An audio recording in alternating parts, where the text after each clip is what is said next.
अस्सलाम वालेकुम, मैं वसीम मलिक हूँ। आज तारीख है 20 मार्च 2025। मुल्क की अदालती मामलात से जुड़ी तीन अहम तरीन डेवलपमेंट्स जिसका बराह रास्त ताल्लुक इस मुल्क की सियासी मामलात और बिलखसूस इमरान खान से है, वो आज की इस वीडियो की सूरत में आपके सामने रखने जा रहा हूँ। सबसे पहले बात करेंगे इस्लामाबाद हाई कोर्ट में जारी एक तनाज़ा, एक अख्तियारात की जंग। एक तरफ 26वीं आइनी तरमीम के तनाजुर में ट्रांसफ़र शुदा मुसल्लत करदा जजेस और दूसरी तरफ ख़त लिखने वाले इस्टेब्लिशमेंट की अदालती मामलात में मुदाखलत को एक्सपोज करने वाले, उसे मुस्तरद करने वाले, तस्लीम ना करने वाले जज यानी कि जस्टिस सरदार इजाज़ इसहाक खान। गुज़श्ता रोज़ की समाअत का अहवाल मैंने आपके सामने रखा था। आज समाअत हुई है एक मरतबा फिर, और उस समाअत में जस्टिस सरदार सरफराज डोगर जो कि मुसल्लत करदा chief justice Islamabad high court हैं, ट्रांसफ़र शुदा हैं, मुतनाज़ा हैं, उनको तुहीन अदालत का मुर्तकिब करार दिया गया है जस्टिस सरदार इजाज़ इसहाक की तरह। बिल्कुल उसी तरह ही जिस तरह जस्टिस मंसूर अली शाह ने 26वीं आइनी तरमीम के बाद वो जो सुप्रीम कोर्ट ऑफ पाकिस्तान में अख्तियारात का एक तनाज़ा शुरू हुआ था, तो जनाब याहिया खान, अमीनुद्दीन खान और जस्टिस जमाल मंदोखेल और जस्टिस मोहम्मद अली मज़र, इन चार लोगों को तौहीन अदालत का मुर्तकिब करार दिया था। आज की समाअत में एक्चुअली हुआ क्या, वो आपके सामने गोश-गुशार करूँगा। जबकि दूसरा मामला भी इस्लामाबाद हाई कोर्ट का है। इमरान खान से मुताल्लिक़ ये तनाज़ा है, चूँकि जब भी अदलिया में 25 मार्च 2024 का दिन याद किया जाएगा, वो ख़ासा अहम है जब मुल्क की तारीख़ में पहली मरतबा एक आइनी अदालत के 6 जजों ने इस मुल्क की मिलिट्री इस्टेब्लिशमेंट बिलखसूस ISI ऑपरेटिव्स की जुडिशल इंक्रोचमेंट को मुस्तरद करते हुए उसे एक्सपोज किया था। वो मामला भी इमरान खान से मुताल्लिक़ एक केस जो कि टेरियन वाइट केस था, वहाँ से शुरू हुआ था। तो ये तनाज़ा भी इमरान खान से मुलाकातों से मामले पर शुरू हुआ। तो वो जो केसेस क्लब करके एक लार्जर बेंच तश्कील दे के जस्टिस इजाज़ इसहाक से ये केस वापस लेके जस्टिस सरफराज डोगर ने बेंच बनाया था,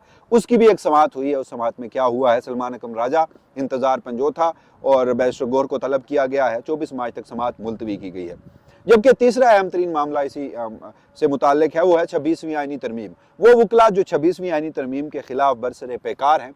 हमने देखा था कि 10 फरवरी के रोज़ एक ज़बरदस्त पावर शो भी किया गया था, जिस सिलसिले में पूरा इस्लामाबाद और बिलखसूस रेड जोन को मुकम्मल तौर पर बंद कर दिया गया था इंतज़ामिया की जानिब से। तो गुज़श्ता रोज़ उन वकला का सुप्रीम कोर्ट में एक इजलास हुआ है और ईद के बाद एक नई और मरबूत और एक जामे तहरीक चलाने के हवाले से कुछ दावे किए गए हैं। वो क्या कहानी आपके सामने रखूँगा। सबसे पहले हम बात कर लेते हैं इस्लामाबाद हाई कोर्ट में हुए इस तनाज़े की। आज के रोज़ जस्टिस सरदार इजाज़ इसहाक ने एक मरतबा फिर समाअत की। ये समाअत भी कॉज लिस्ट में नहीं थी, लेकिन उसके बावजूद भी इसका मुकदमा था इमरान खान से मुलाकात का मुकदमा मुंतकिल करने पर डिप्टी रजिस्ट्रार के खिलाफ तौहीन अदालत की कार्रवाई। एडवोकेट जनरल इस्लामाबाद ने हाई कोर्ट रूल्स पढ़कर चीफ जस्टिस के पास मातहत अदालत के मुकदमात मुंतकिल करने का अख्तियार बताया जस्टिस सरदार इजाज़ इसहाक खान को, जिस पर जस्टिस सरदार इजाज़ इसहाक खान ने सवाल किया कि ये तो मातहत अदालतों के लिए है, क्या मेरी अदालत चीफ जस्टिस के मातहत आती है? आज की समाअत में जिस एक CPC की सेक्शन 24 का सहारा लेकर ये मुकदमात मुंतकिल किए गए थे, उस पर भी एडवोकेट जनरल इस्लामाबाद जो कि सरकारी नुमाइंदे हैं, वफाक के नुमाइंदे हैं अदालत में, इस्लामाबाद हाई कोर्ट में, उन्होंने ये तस्लीम किया कि जस्टिस सरफराज डोगर ये नहीं कर सकते थे, इस कानून का यहाँ पर इतलाक नहीं हो सकता था। उसके बाद मामलात आगे बढ़ते हैं। जस्टिस सरफराज डोगर कहते हैं कि जो जस्टिस सरफराज डोगर के उस फैसले पर जस्टिस इजाज़ इसहाक ने कहा कि हुक्मनामा पढ़ा कमरा अदालत में और कहा कि इस दरख्वास्त में पहले वो कहते हैं, यानी जस्टिस सरफराज डोगर कहते हैं कि जो आपके सामने दरख्वास्त में पिटीशन है उसको मैं प्रेस नहीं कर रहा, मगर मैं मुतजाद यानी कॉन्फ्लिक्टिंग जजमेंट के मामले पर जो केसेस हैं वो क्लब कर रहा हूं। तो उन्होंने सवाल उठाया कि कॉन्फ्लिक्टिंग जजमेंट्स के मामले पर जो इमरान खान से मुलाकातों के सिलसिले में है, उस पर कंटेम्प्ट ऑफ कोर्ट का मामला कैसे आ सकता है? मेरा तो बस यही सवाल है। और दूसरा सवाल यह है कि जब कमीशन मिलने गया इमरान खान से तो मुलाकात क्यों नहीं करवाई गई? मेरी अदालत के हुक्म की अदूली क्यों और कैसे और ये जो है वो कर सकता है? और जब मेरे अदालत की हुक्म अदूली हुई तो इसको कोई और तय कैसे कर सकता है? यानी कंटेम्प्ट का मुकदमा किसी और अदालत में कैसे ट्रांसफ़र हो सकता है? फिर उन्होंने कहा कि मैं हाई कोर्ट को मजीद शर्मिंदा नहीं करना चाहता, मेरा मकसद ये नहीं था। इस कार्रवाई का वाहिद मकसद है कि जज का एहतसाब हो। एहतसाब पब्लिक करती है, कहीं और नहीं होता। पब्लिक और वकीलों को ये एजुकेट करना है कि चीफ जस्टिस का बेंचेस और मुकदमात को मुंतकिल करने का अख्तियार सिर्फ इंसाफ की फराहमी के लिए होता है, ना कि किसी और मकसद के लिए। अब ये जो किसी और मकसद को जैसे सरदार एजाज इसहाक एड्रेस कर रहे हैं, गुज़श्ता रोज़ भी उन्होंने अपनी समाअत में क्या किया था, रियासत को 6 मरतबा एड्रेस किया था, चीफ जस्टिस सरफराज डोगर को एडजस्ट नहीं किया था। यानी वो इशारतन कह रहे हैं कि ये मामला जो हैं कहीं और से, यानी कि इस मुल्क की मिलिट्री एस्टैब्लिशमेंट चला रही है। एडवोकेट जनरल इस्लामाबाद ने कहा कि आज इस मुकदमे को मुलतवी कर दें, जिस पर जैसे सरदार एजाज इसहाक ने कहा कि मैं तो मुलतवी कर रहा हूं क्योंकि अभी कुछ आया ही नहीं है। मुझे ये बताएं कि क्या चीफ जस्टिस के पास ये अख्तियार है कि वो एक अदालत की तौहीन अदालत का फैसला करे? क्या चीफ जस्टिस खुद मुकदमा मुंतकिल कर सकता है? अगर कोई जज जानिबदार हो तो भी क्या इसकी जानिबदारी का फैसला चीफ जस्टिस ने करना है? जिसके बाद मिसाल यूसुफजई साहिबा जो हैं वो रोस्टम पर आई, उन्होंने कहा कि इमरान खान ने 15 फरवरी को समाअत में कहा कि मैं उनकी वकील हूं। अब यहाँ पर शुएब शाहीन, ज़हीर अब्बास और गिल साहब मौजूद हैं जिन्हें इमरान खान ने मेरा मुकदमा चलाने की हिदायत की है। मुझे इस अदालत के बाहर कहा गया कि ये केस वापस ले लो, आप दीवार से सर मार रही हो, कुछ हासिल नहीं होगा। जिस पर जस्टिस सरदार एजाज इसहाक ने कहा कि ये मुकदमा ज़्यादा अहम नहीं बल्कि मेरी अदालत का तकद्दुस अहम है। अगर मैं मिसाल आज़म बनाम सुप्रीडेंट अडाला जेल सुनूंगा तो ये जो आपके दलाइल हैं ये तब सुनूंगा, तब तक आप अपनी तफसीलात जो हैं वो महफूज रखें। शुएब शाहीन जो हैं वो आज के रोज़ उन्होंने अदालत में दलाइल दिए और उसके बाद मामलात जो हैं वो आगे बढ़े। और जो जहांगीर जदून हैं, माजी में एडवोकेट जनरल इस्लामाबाद रहे हैं PMLN के, आजकल PMLN के ख़िलाफ़ हैं, उन्होंने भी आज के रोज़ दलाइल दिए हैं।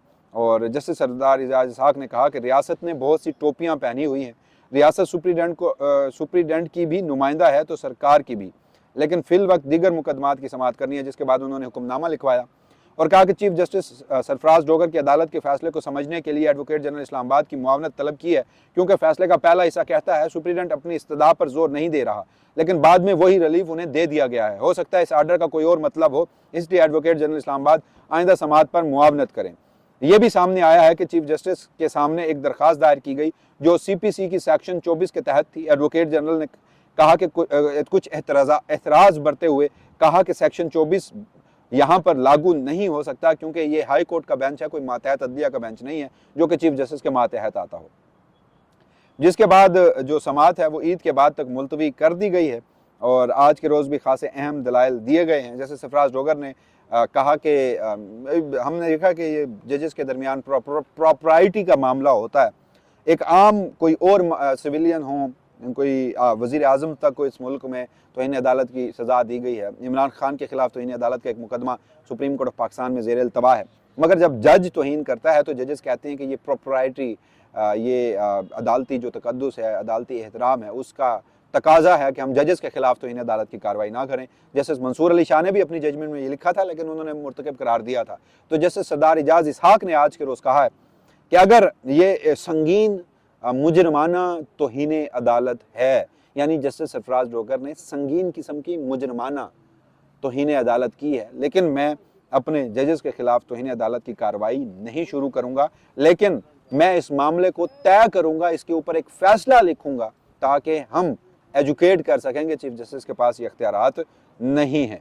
जस्टिस सरदार एजाज इसहाक ने कहा कि आप जाएँ, लार्जर बेंच के सामने इंजॉय करें, दलाइल दें, लेकिन ये ज़रूर याद रखिएगा कि वो बेंच कानूनी है या गैर कानूनी। अगर कोई बुनियाद गैर कानूनी हो तो इस पर खड़ी इमारत भी सुपर स्ट्रक्चर हो सकती है, यानी कि गैर कानूनी होती है। जिसके बाद जो मामलात है वो आगे बढ़े, समाअत जो है वो ईद के बाद तक मुलतवी कर दी गई।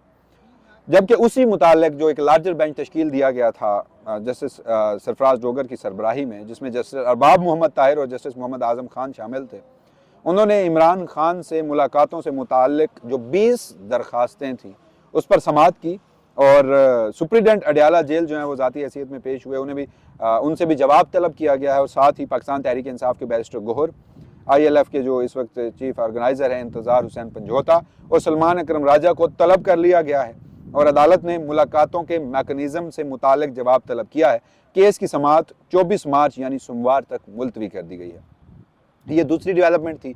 जबकि तीसरी डेवलपमेंट ये है कि गुज़श्ता रोज़ आल पाकिस्तान वकला एक्शन कमेटी जो कि 26वीं आईनी तरमीम के ख़िलाफ़ है, उनका इजलास सुप्रीम कोर्ट ऑफ पाकिस्तान में हुआ।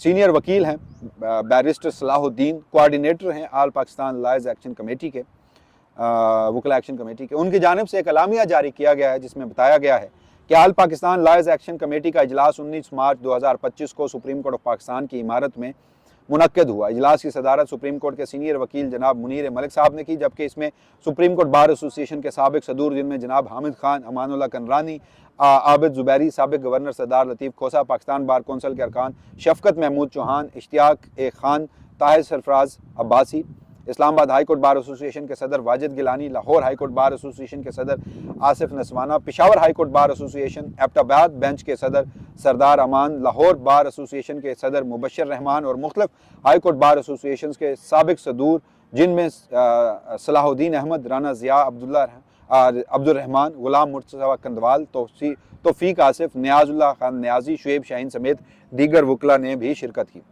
इजलास में मुतफ़िक़ा तौर पर यह फैसला किया गया कि अदलिया की आज़ादी और 26वीं आईनी तरमीम के खात्मे की तहरीक को ईद की तातीलात के बाद एक नई तहरीक और रफ्तार दी जाएगी और इस मकसद के लिए सिविल सोसाइटी, सियासी जमातों और वकला बरादरी के दरमियान वसी तर इत्तफ़ाक़ राय पैदा करने की कोशिश की जाएगी। यह भी तय पाया है कि ईद की तातीलात के बाद इस्लामाबाद में कन्वेंशन का इनेकाद किया जाएगा जिसमें सिविल सोसाइटी और सियासी जमातों को तहरीक में शिरकत की दावत दी जाएगी।